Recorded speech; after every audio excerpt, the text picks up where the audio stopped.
Tocando lá pela esquerda, vem Castro, lançou, partiu, Arthur entrou na área, rolou para trás, vai para a bola, Pablo, Diego bateu, gol!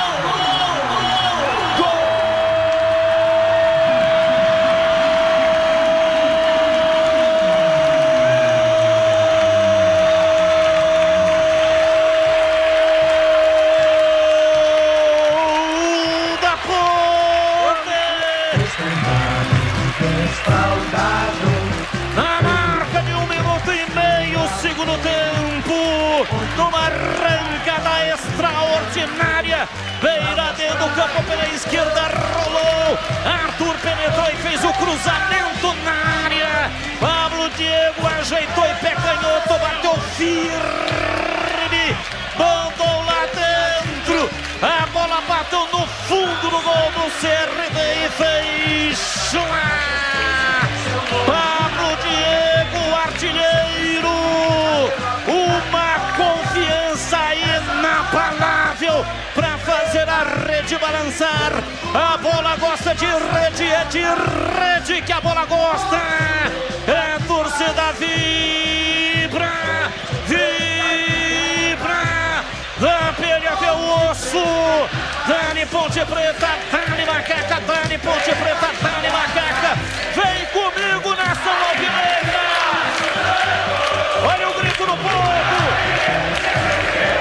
Essa é a festa do futebol! É o alarido que encanta! Estádio Moisés Carelli em festa! Pablo Diego, Pablo Diego, Pablo Diego, Pablo Diego, Pablo Diego, Pablo Diego, Pablo Diego, Pablo Diego, camisa 11.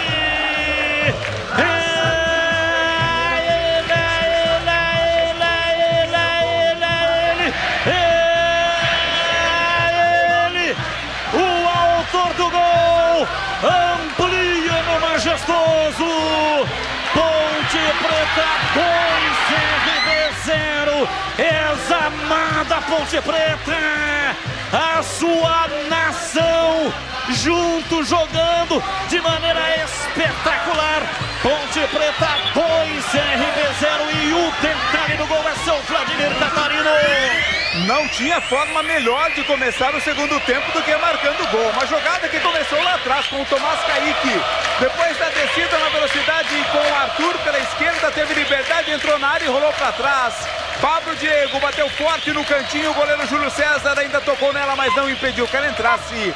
Segundo gol dele no jogo, segundo da Macaca 2-0.